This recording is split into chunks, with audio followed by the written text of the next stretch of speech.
পারে Donald Trump. দর্শক, আমি আপনাদেরকে সংক্ষিপ্ত সময়ের মধ্যে এই খবরগুলোকে দেওয়ার চেষ্টা করছি। প্রথম যে খবরটি দিয়ে আমি শুরু করতে চাই, আপনারা তো সবাই দেখতে এবং শুনতে পাচ্ছেন, তাই তো? আমি বুঝতে পারছি না আমাদের ইউটিউবে দর্শকদের সংখ্যা এত কম কেন? কোনো প্রবলেম হচ্ছে কি?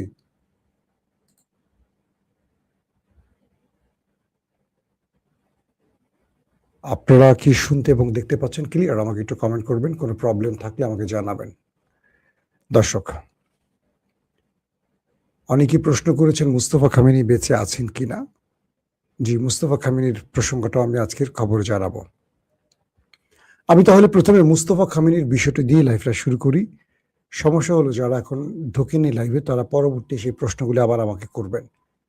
তাই বলবো যারা লাইভটা দেখছেন যে অংশটুকু মিস করবেন, পুনরায় সেই অংশটুকু দেখে নেবেন। পশ্চিমা গণমাধ্যম বলছে যে আলী খামেনিকে যেদিন হত্যা করে স্ট্রাইক চালিয়ে আমেরিকা ইসরায়েল, সেদিন একই জায়গায় ছিল মুস্তফা খামেনি এবং মুস্তফা খামেনি সেই আক্রমণে ব্যাপক আহত হয়। তার মুখের বিভিন্ন অংশ, তার পা, হাত ব্যাপক ক্ষতিগ্রস্ত হয়েছে। তার মুখ এতটা ঝলসে গেছে যে তিনি কথা বলতে পারছেন না। আমি বলছি না, এগুলো পশ্চিমা গণমাধ্যমের দাবি। তার একটি পা উড়ে গেছে, তার একটি পা নেই, তিনি পঙ্গু। হাত, শরীরের বিভিন্ন অঞ্চল ব্যাপক ক্ষতিগ্রস্ত হয়েছে, তবে তিনি বেঁচে আছেন। পশ্চিমা গণমাধ্যম দাবি করছে যে মুস্তফা খামেনিকে প্রেসিডেন্ট মাসুদ পেজিশকিয়ান, যিনি নিজে একজন ডাক্তার, তার তত্ত্বাবধানে রাখা হয়েছে এবং তাকে এমন জায়গায় রাখা হয়েছে যেটা ইরানের খুব কম মানুষ জানে, এবং তিনি তার প্লাস্টিক সার্জারির জন্য অপেক্ষায় আছেন, অর্থাৎ তার চেহারা প্লাস্টিক সার্জারি করা হবে। পশ্চিমা গণমাধ্যম আরো বলছে যে এই মুহূর্তে মুস্তফা খামেনি পুতুল মাত্র, অর্থাৎ তার নামে যা কিছু হচ্ছে এটি শুধু তার ছবি বা নামটি ব্যবহার করা হচ্ছে। মূলত পুরো ইরান চালাচ্ছে কজন জেনারেল। তো বিষয়টি হলো যে একজন আমাকে লিখছেন, একটা ভালো কথা, মজা লাগছে লেখাটা, লিখছে গুপ্ত সাংবাদিক। ধন্যবাদ আপনাকে ভাই, আমাকে গুপ্ত বলবেন। কারণ কি জানেন, গুপ্ত ছিল বলেই হাসিনা পালিয়েছে দেশ ছেড়ে। 15 বছর বালুর ট্রাক যারা সরাতে পারেনি তারা হাসিনার একটা পশমও ছিঁড়তে পারে নাই। এই দেশে তারা ক্ষমতায় বসে গেছে, এস্টাবলিশমেন্ট ভারত চেয়েছে বলে। ভালো লাগছে কথাটা শুনতে। আগামীতে দেখা হবে ইনশাআল্লাহ আপনাদের সত্য আর গুপ্তের সাথে। মাইন্ড করবেন না আমার কথায়। কতটুকু পারেন গত 15 বছরে দেখেছি। একজন তো দেশই আসে নাই, আরেকজনকে জেলে ঢুকিয়ে রেখেছে, কেউ রাস্তাও নামেন নাই। এখন হাসিনা পালিয়েছে, খুব লাফালাফি বেড়েছে।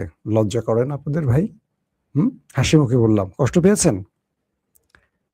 বোরকা পরে ওই যে প্রেস ক্লাব থেকে মির্জা ফখরুল বোরকা পরে পালিয়েছিল, মনে আছে? গুপ্ত কারা বলেন? আমি না আপনি? ধন্যবাদ। তো একজন এসে, প্রিয় মাসুম ভাই, জাহেলদের কথা আপনি বাদ দেন, আমার আর বলা লাগলো না, দর্শকই আপনার উত্তরটা দিয়ে দিল ভাই।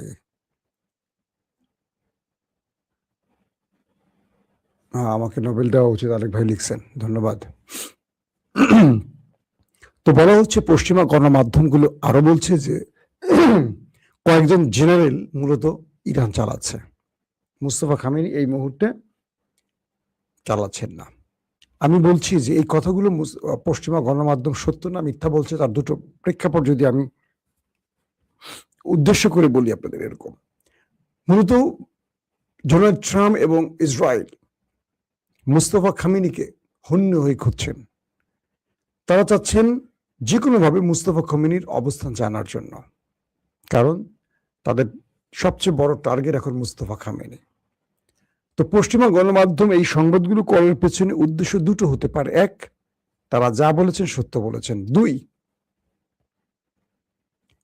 তারা মুস্তফা খামেনির অবস্থান জানার জন্য এমন সংবাদ দিয়েছেন যাতে মুস্তফা খামেনি এই সংবাদকে মিথ্যা প্রমাণের জন্য কোনো না কোনোভাবে গণমাধ্যমে বা কোনো একটা জায়গায় তার অবস্থানকে প্রমাণ করে যে না, তিনি ঠিক আছেন, আমেরিকায় খবরগুলো মিথ্যা দিয়েছে। তার মানে তখনই তারা মুস্তফা খামেনির টার্গেট কনফার্ম করতে পারবে। এক, আবার যদি আমেরিকা ট্রাম্প বা পশ্চিমা গণমাধ্যম এত নিখুঁতভাবে সংবাদ দিতে পারে, তার হাত উড়ে গেছে, পা উড়ে গেছে, মুখ উড়ে গেছে, ঝলসে গেছে, এটা, তাহলে পশ্চিমা গণমাধ্যম যে সোর্সে খবর পেয়েছে, ধরলাম আমেরিকা বা ইসরায়েলের ইন্টেলিজেন্স সোর্স, তাহলে তারা মুস্তফা খামেনিকে প্রাণে মারছে না কেন? আমি ধারণা করতে পারি প্রথমটা, যে তারা বলছে এটি আসলে মিথ্যা। তারা পশ্চিমা গণমাধ্যমগুলো এই খবর দিয়ে মুস্তফা খামেনিকে ক্যামেরার সামনে আনতে চায়, যাতে করে তাকে টার্গেট করতে পারে। তিনি হয়তোবা ভালো আছেন, সুস্থ আছেন, এটা আমার বিশ্বাস। দর্শক, দ্বিতীয় যে গুরুত্বপূর্ণ, সেটি চীন ইরানে থাকা তার সকল নাগরিকদের দ্রুত ইরান ছাড়তে বলেছে। 28 তারিখে যখন যুদ্ধটা শুরু হয়, তখন চীন ঠিক একইভাবে তার জনগণকে ইরান ছাড়তে বলেছিল, এবং পরপরই আমরা দেখলাম ব্যাপক অ্যাটাক শুরু হয়েছিল ইসরায়েল আমেরিকার পক্ষ থেকে ইরানের ভেতরে। আবার নতুন করে চীন ইরান থেকে তার সকল জনগণকে চলে যেতে বলেছে, দ্রুত নিরাপদ স্থানে চলে যেতে বলেছে। তার মানে হলো, ধারণা করা হচ্ছে যে কোনো সময় ইরানে আরেকটি বড় অ্যাটাক করতে যাচ্ছে সেই দেশ দুটো। এখন প্রশ্ন হলো, ইরান কি এই বিষয়ে কতটুকু প্রস্তুত? ইরানের পক্ষ থেকে বলা হয়েছে তারা শত্রুকে মোকাবেলার জন্য সর্বোচ্চ প্রস্তুত আছে। পূর্বে যেভাবে শত্রুকে পরাজিত করেছে, এবার তারা পরাজিত করবে। আমেরিকা এই যুদ্ধবিরতির কদিনে নিজেকে প্রস্তুত করেছে, বিষয়টি এরকম নয়, ইরানও নিজেকে প্রস্তুত করেছে। এবং বলা হচ্ছে যে ইরানের ভেতরে এই মুহূর্তে তারা মুখিয়ে আছে ওই দেশ দুটোকে একটা বড় শিক্ষা দেওয়ার জন্য।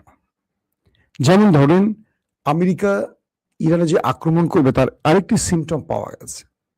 আমেরিকা এই মুহূর্তে ইরানকে অ্যাটাকের জন্য তার অনেকগুলো রণতরীকে এই অঞ্চলে নিয়ে এসছে, এবং এই রণতরীর ভেতরে আকাশ প্রতিরক্ষা সিস্টেম বসানো হয়েছে।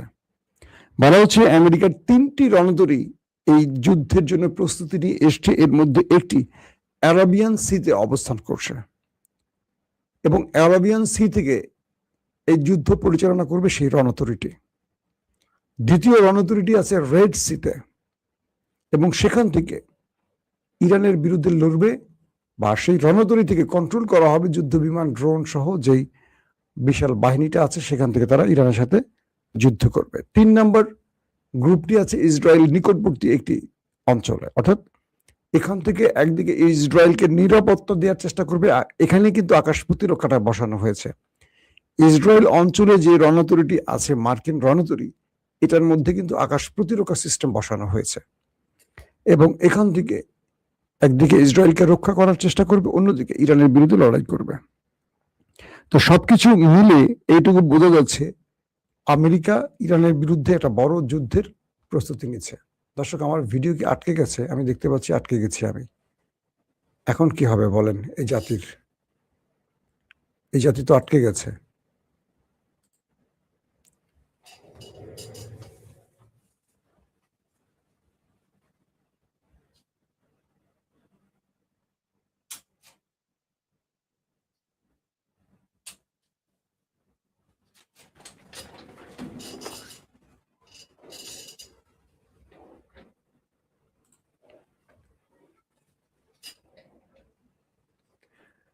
কিছু সময়ের জন্য আমি আটকে গিয়েছিলাম, আমি আবার চেষ্টা করেছি, ফিরে এসেছি আপনাদের মাঝে। বুঝি না আটকে গেলাম কেন।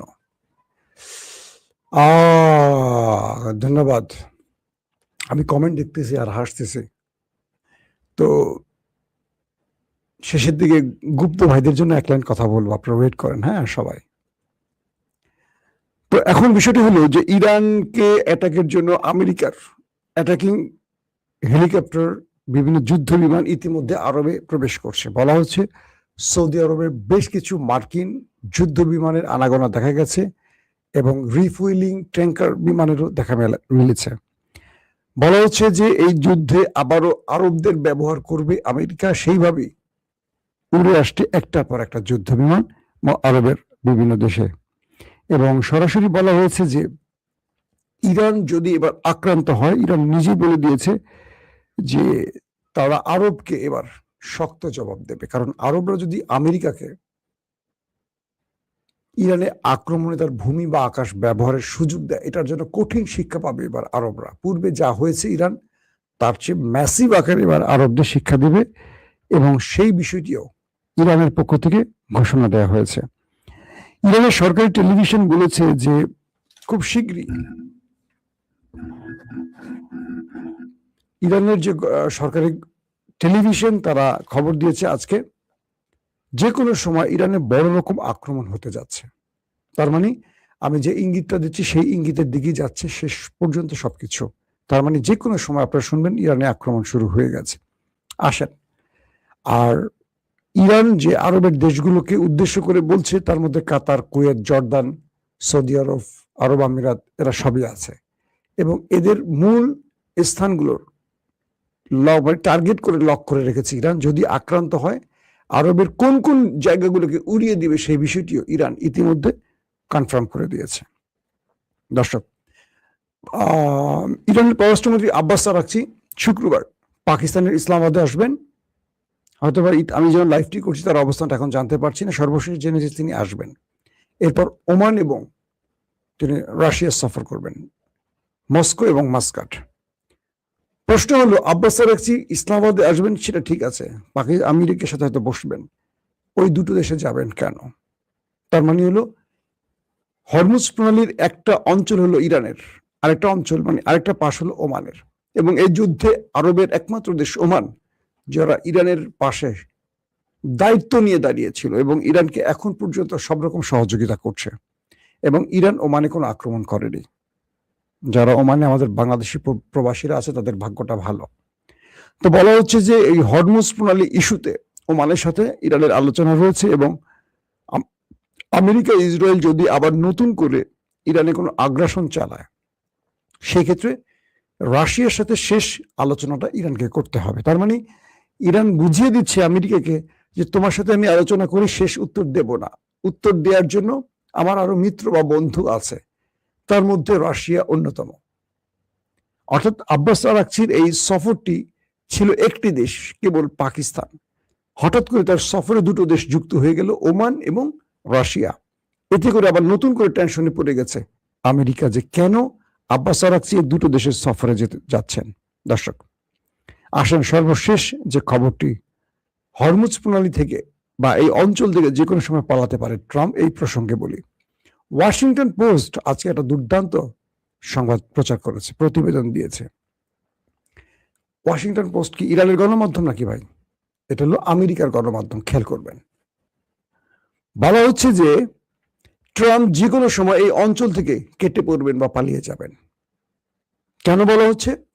ট্রাম্প বলেছেন যে আমি এসেছিলাম এখানকার মানুষকে উদ্ধার করতে, পশ্চিমাদের, ইউরোপকে, ন্যাটোকে উদ্ধার করতে, কারণ ইরান পারমাণবিক বাড়ালে তারা হুমকিতে পড়ে যেত। কিন্তু আমি দুঃখ পেলাম, আমি যখন ইরানকে অ্যাটাক করলাম, ন্যাটো আসলো না, ইউরোপ আসলো না, গালফ কান্ট্রি আমার পাশে দাঁড়ালো না, আমি একা ইরানের মার খেয়ে আমার লঙ্গিটুকি খুলে গেল। এখন আমি সিজ ফায়ার করে কোন রকম জায়গা পরে দাঁড়িয়ে আছি। কথা বলছেন? ট্রাম্পের কথাটা মজা লাগছে, কিছুটা আমি আমার মতো করে একটু হাস্যরস যোগ করলাম আর কি। বলছে আমি যে কোনো সময় এই অঞ্চল ছেড়ে চলে যাব, এরপরে তোমরা তোমাদের মতো করে ইরানের সাথে বোঝাপড়া করে নাও। ইরান তোমাদের থেকে টোল নিলে কি আমার কি হবে? ইরান তোমাদের সকাল বিকাল গুলি করলে আমার কি হবে? আমি এই বিষয়ের আগেও নাই পরেও নাই, যে কোনো সময় আমি এই অঞ্চল ছেড়ে চলে যাব, মানে আর যুদ্ধ টুদ্ধ করবো না, কিচ্ছু না। ইরানের সাথে এই বিষয়ে আর কোনো আলোচনাই আমার দরকার নাই। আমি আমার টিম টুম গুছাই টুছে আমি চলে যাবো আমেরিকার দিকে, বাকিরা তোমরা বুঝে নিও ইরানের সাথে। ইউরোপ বলছে, মিস্টার ট্রাম্প, কে তোমাকে বলছিল যুদ্ধ করতে, আর কে তোমাকে আমাদেরকে সতর্ক করতে বলছে যে ইরান, তুমি চলে গেলে ইরান আমাদের গলা টিপে ধরবে? তুমি যুদ্ধ ছড়িয়ে এই অঞ্চলে উত্তপ্ত করছো, পৃথিবীর পুরো বাজার অস্থির করে ফেলছো, গ্যাস, তেল, সবকিছু, শেয়ার বাজার, স্বর্ণের দাম সব ধপাস ধপাস করে পড়ে যাচ্ছে। পুরো ইউরোপ তেল গ্যাস সংকটে আছে। ইউরোপ কি অন্যায় করেছে? যুদ্ধটা তুমি শুরু করছো, আবার তুমি বলতেছো যে তুমি চলে যাবা, গেলেই হবে সেই হবে। না, তুমি চলে যাও, ইরানের সাথে আমরা বোঝাপড়া করে নেব। তো এই ওয়াশিংটন পোস্টের এই প্রতিবেদনের অর্থ এটা বোঝা যাচ্ছে যে মিস্টার ট্রাম্প যে কোনো সময় আনঅফিসিয়ালি বলবে আমি আর যুদ্ধ করবো না, আমি চলে গেলাম, শেষ। তিনি লেজ টেস গুটিয়ে চলে যাবে, এইটা মোটামুটি ইঙ্গিত পাওয়া গেছে। একদিকে মধ্যপ্রাচ্যে যুদ্ধ বিমান জড়ো করছেন, রণতরী হাজির করছেন, সোলজার বাড়াচ্ছেন, আবার তিনি বলছেন যে কোনো সময় তুমি পালিয়ে যাবেন। আসলে ব্যক্তিটা কি বলছে, সত্যটা কি? একটা দেশের প্রেসিডেন্ট, তাও কি পৃথিবীর সবচেয়ে পাওয়ারফুল দেশের প্রেসিডেন্ট, উনি আসলে বলেন কি আর করেন কি ঠিক বুঝতে পারছি না। দুটো বিষয়, একদিকে তার যুদ্ধের আভাস মিলছে, চীন তার জনগণকে সরিয়ে নিচ্ছে, অন্যদিকে তিনি বলছেন যে কোনো সময় আমি চলে যাব, আমি আর কারো পরোয়া করি না, আমি এসেছিলাম সবার মঙ্গলের জন্য ইরানকে সার্চ করে, কেউ আমার পাশে দাঁড়ালো না, এখন ইরান এসে তারা বুঝে নেক, ইরান কি করবে না করবে সেটা ইরানের ব্যাপার, আমি চলে যাব। এই যদি হয় অবস্থা, তাহলে আমরা এটুকু বুঝতে পারছি যে ইরানের কাছে আমেরিকা আসলে ধোলাইটা ভালো খেয়েছে। তাই ট্রাম্প যত বড় হুমকি দিচ্ছেন, ভিতরে তত বেশি ভয় পাচ্ছে ইরানকে, এটা মোটামুটি নিশ্চিত। তবে ট্রাম্পকে আবারও যুদ্ধে নামাবার জন্য সর্বোচ্চ চেষ্টা করছে নেতানিয়াহু। কাল রাতেও তিনি ট্রাই করেছেন, পারমিশন পাননি। শেষ পর্যন্ত যদি আবারও ইসরায়েল ইরানের বিরুদ্ধে এই যুদ্ধে জড়িয়ে পড়ে, আপনারা কনফার্ম থাকেন এবার নেতা কাকু ভয়াবহ বিপর্যয় দেখতে যাচ্ছে, কারণ ইরান এবার ঘোষণা দিয়েছে মানচিত্র থেকে তাদের মুছে ফেলবে। সো তারা হয়তো থার্ড টেম্পল তৈরি করবে, তারা হয়তো তাদের মাসি দাজ্জালকে আনার জন্য কাজগুলো করছে, কিন্তু কোরআনের ভাষা বলছে কারা পরাজিত হবে সেটা আপনারা জানেন। দাজ্জাল বেশি সময় থাকতে পারবে না, আসবে মাহাদি। আল্লাহ হাফেজ।